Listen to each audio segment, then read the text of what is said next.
You are listening to The Vocal Technologist. Spoken tech for your ears. Welcome along. You're listening to Vocal Technologist, and today, well, we're tackling something huge. The way our digital world is fundamentally shifting. We've got some fascinating new research here on everything from AI search to, well, how we actually connect with each other online anymore. The goal, to make sense of it all, marketing, communication, human connection, especially with AI in the mix. Okay, let's start with search because, wow, AI summaries are making waves. These Pew Research findings, they're pretty eye-opening, aren't they? Yeah, they really are. The drop in clicks is quite something. Right. So Google pops up an AI summary, and suddenly only 8% of people click through to a website. Compare that to 15% without a summary. That's nearly half. And get this, 26%, a quarter of users just stop searching right there after reading the summary. They got their answer, or think they did, right on the page. Exactly. And it seems to happen more with longer searches, the ones phrased as questions. Like 60% of those trigger an AI summary. It feels like Google's trying to be the destination, not just the map. Well, what's really fascinating, though, is how Google's playing this. Fewer outbound clicks, yes, but record search revenue. Still, How does that even work? they're making more money on the clicks that do happen. Those tend to be later in the buying journey, higher intent, so advertisers pay more, about 13% higher cost per click. Ah, okay. So quality over quantity for the clicks they monetize. Precisely. And it leads to this whole strategy shift towards what people are calling zero-click content. Meaning content designed to be seen and answer the question right there in the search result. Exactly. Deliver the value immediately in platform. Success then isn't just about clicks out. It's about, say, lifts in branded search, growing your audience that way.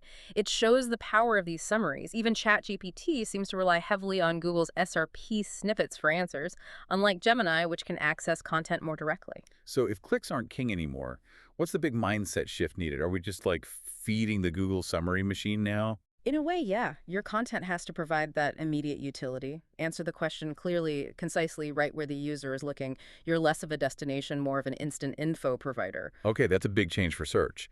But this whole digital shift, it goes beyond just finding info, right? It's hitting how we connect, authentically connect. Absolutely. It's reshaping communication across the board. Yeah, look at PR trends. For journalists, LinkedIn has actually overtaken X Twitter as the top platform for them in 2025. Interesting. More professional focus, maybe? Maybe.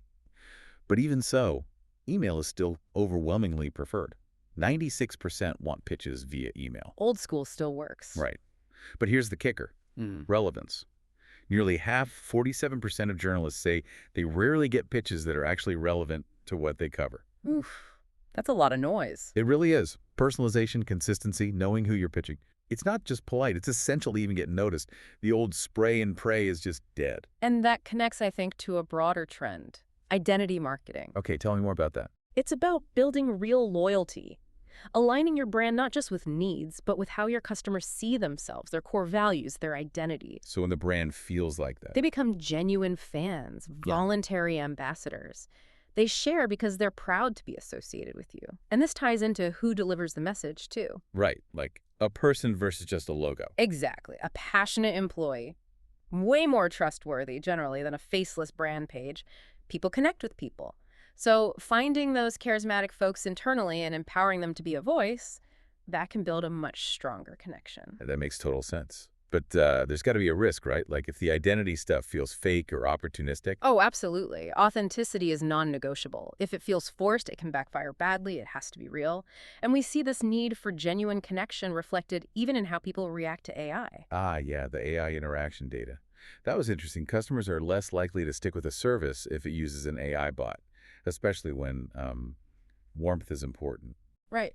23.7% less likely in that case. And if the service is meant to be fun or pleasurable, the drop is even bigger, almost 30%.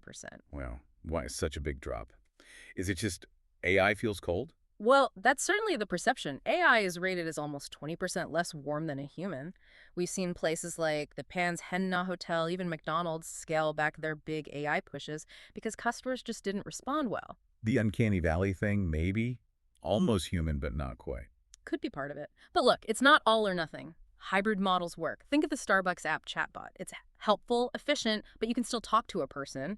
Using more informal language with bots can help a bit too. Okay. But the takeaway seems pretty clear. Where emotion and warmth matter, you can't just automate everything. Hybrid is the way to go.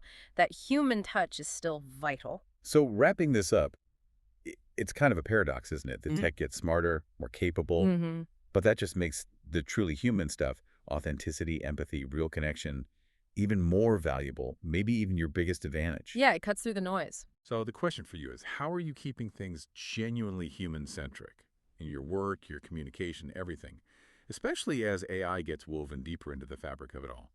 Something to think about. Thanks for tuning into Vocal Technologist today. We'll catch you next time.